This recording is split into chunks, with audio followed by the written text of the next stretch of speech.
Now then, it's Thursday morning. I've got this diesel tank to go and fit on this 550 loading shovel. So yeah, I showed you the box that it was in last week, or the other day anyway.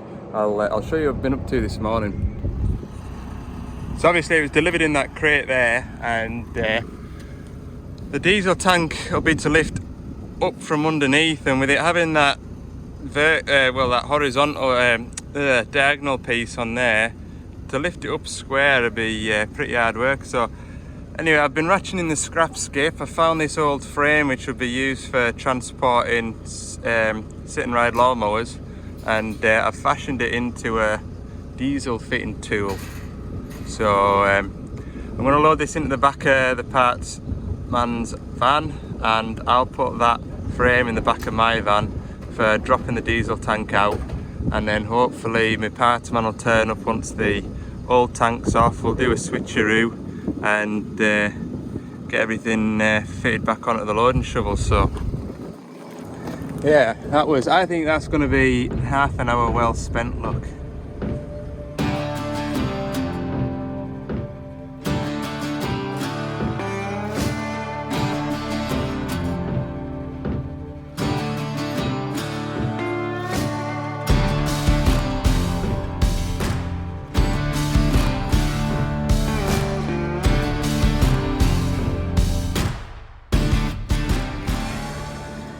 Right, all's going well. I've got everything disconnected from the tank. There's not much in it. I think it's sitting about there. So I mean, that'll be easily 40 or 50 litres, but what I'll do, I'll get it onto the cradle on the forklift, and we'll just we'll drain it.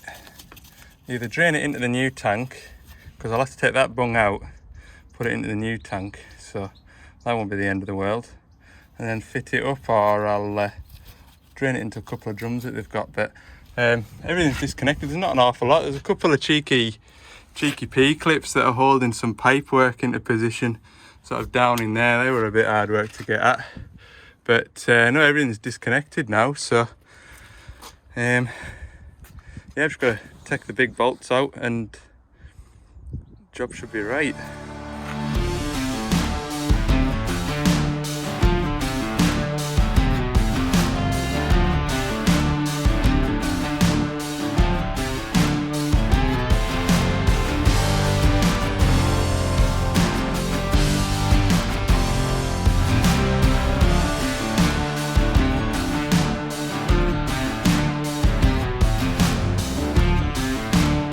Tank off then.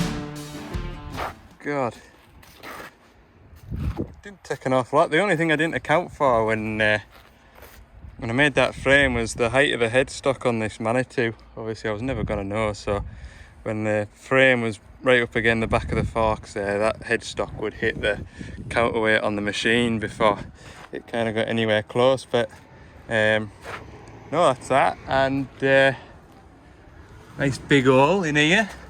I did notice that the wiring for the fuel level was all chewed up. So what better time to repair that? Apparently the fuel gauge was still working, but no better time than now to repair that. So took them out the way. I missed this P-clip as well. It was round the waste oil pipe, so that kind of snagged a bit. But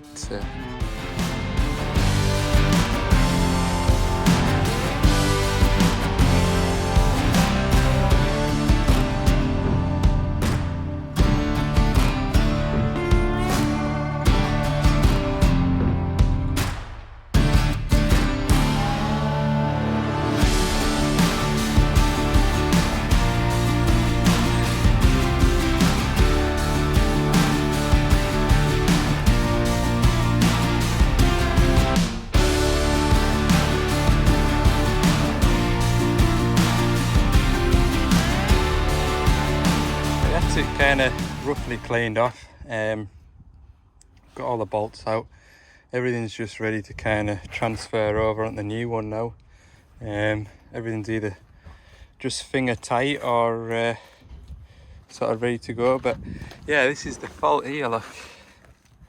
You see the crack? around there. So yeah, I'll square them up.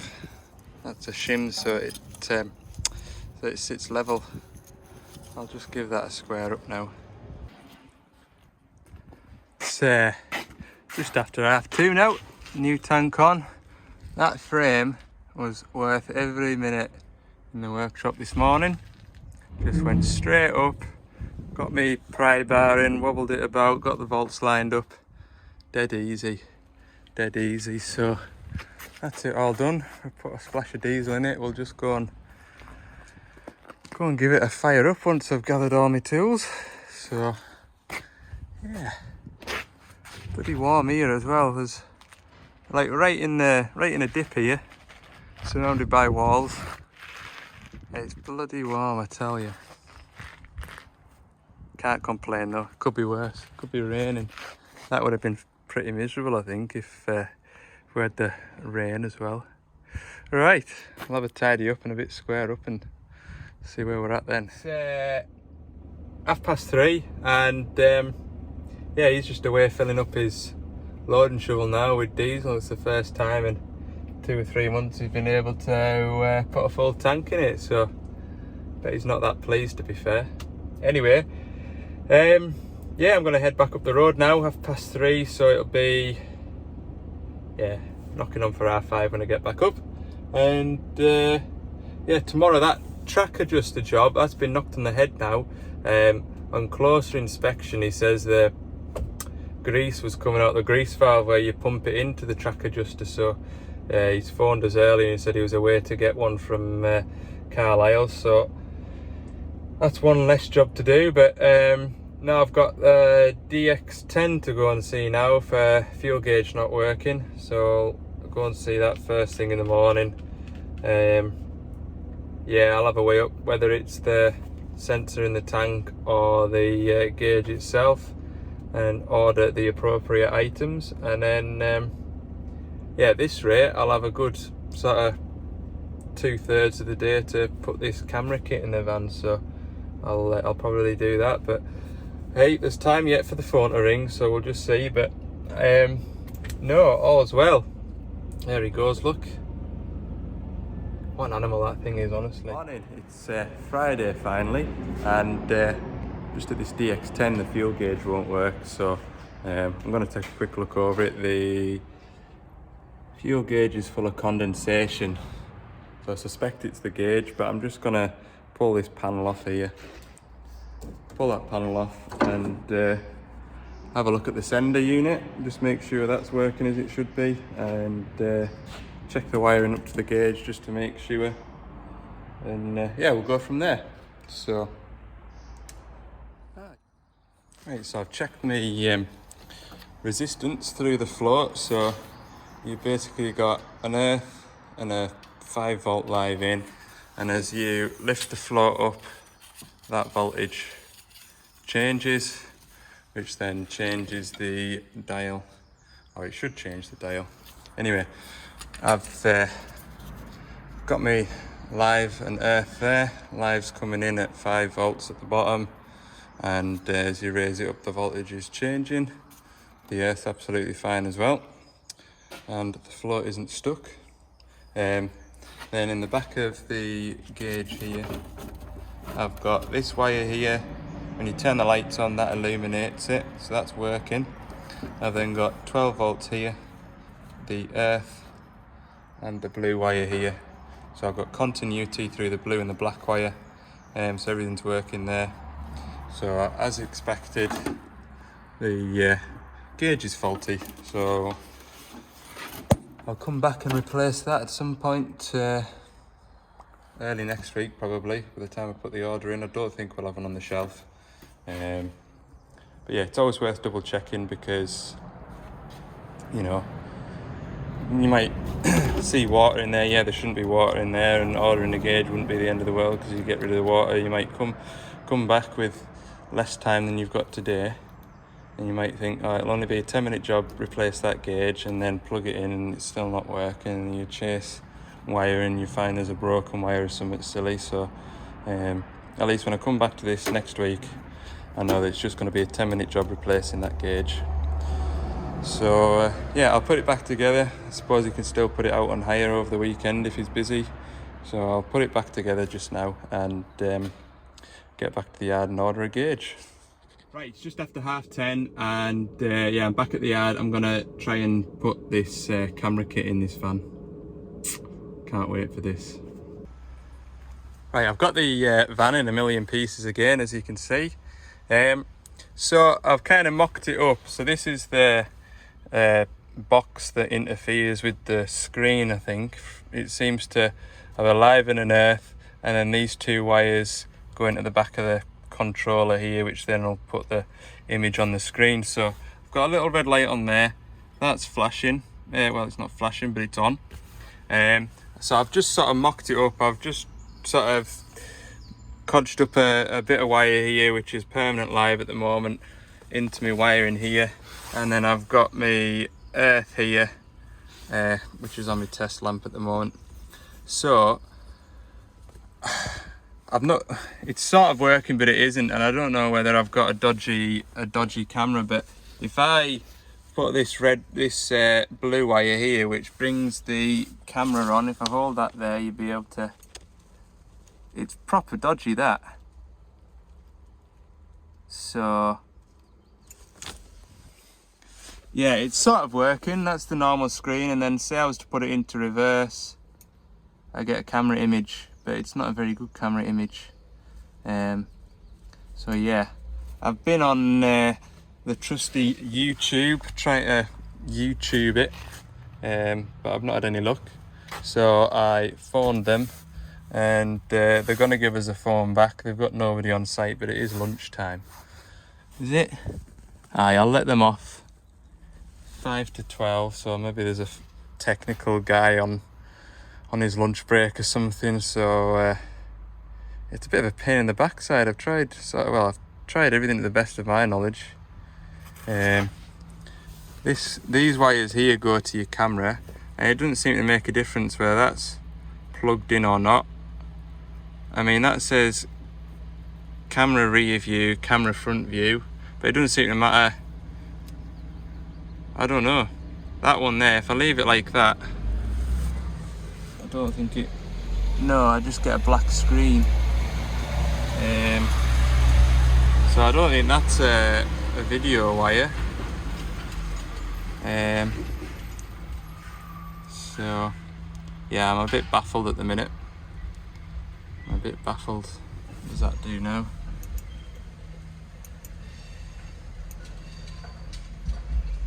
That doesn't do anything either. Oh, there's always something. I knew it wasn't going to be straightforward doing this. I knew it. I've got my wire run from the back of the cab, from the back of the van into the front, so I've just got to run that under the floor and then run it along here and out to the back brake light, but I'm going to go to all that effort just quite yet. So yeah, catch back up with me when my man comes back off his lunch, and we'll see how we get on after that. Right, panic over. I don't know why. There's probably some science behind the reason. And I'm not a scientist, but I plugged the wire in that's coming from the back of the van, and then I've brought the wire in from the back of the van onto my camera, and hey,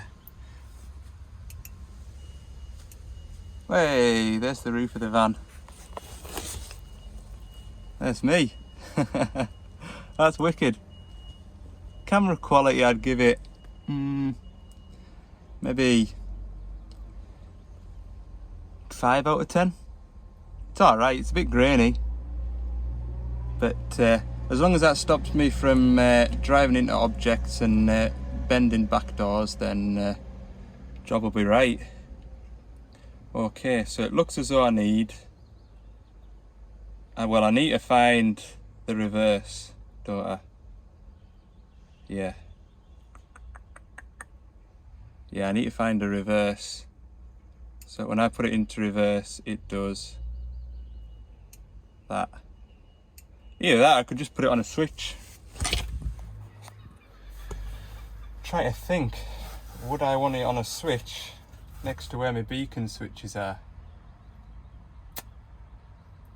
Might not be a bad idea, but would I always remember to flick the reverse camera on when I'm reversing in a hurry? I'll have a think about it. I'm gonna have a bite to eat anyway. I'm a bit mithered by it, but I'm pleased I've got that figured out. So yeah, that's what I'll do. I'll have a bite of lunch, and then I'll show you what a nice tidy install looks like, hopefully. Right, after a bit of procrastination, and so I've had a look in the book, and it doesn't tell you anything about where the relays are and what they do. I've had a bit look online, and I think it is that relay at the back there that's the reverse relay. So when I've taken this fuse board out to flip it over to tee into the back of it, it's all like a moulded fuse board, and I would then have to try and trace the wire in among this lot. And yeah, do you know something? I'm just going to put a switch in.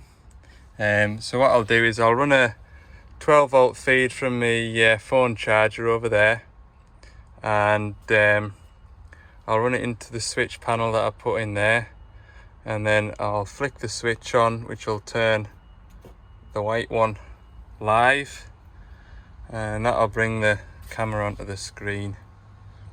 So I'm going to do that.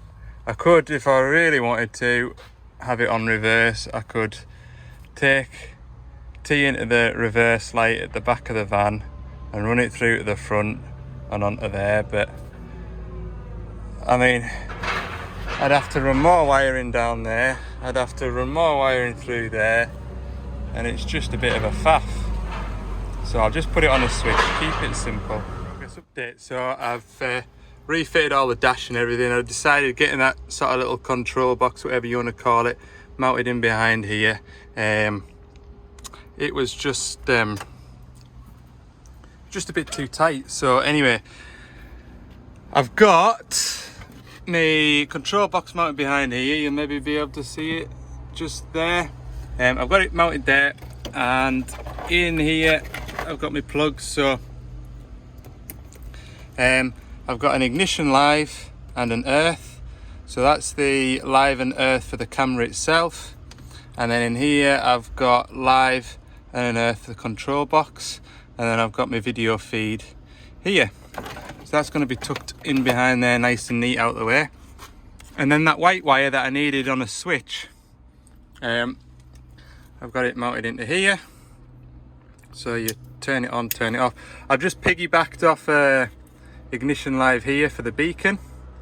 Sorry, that's a permanent live. Piggybacked it onto there, so I didn't have to run any more wiring, and I've just run a single core through onto the white wire behind there. So yeah, we'll give it a go.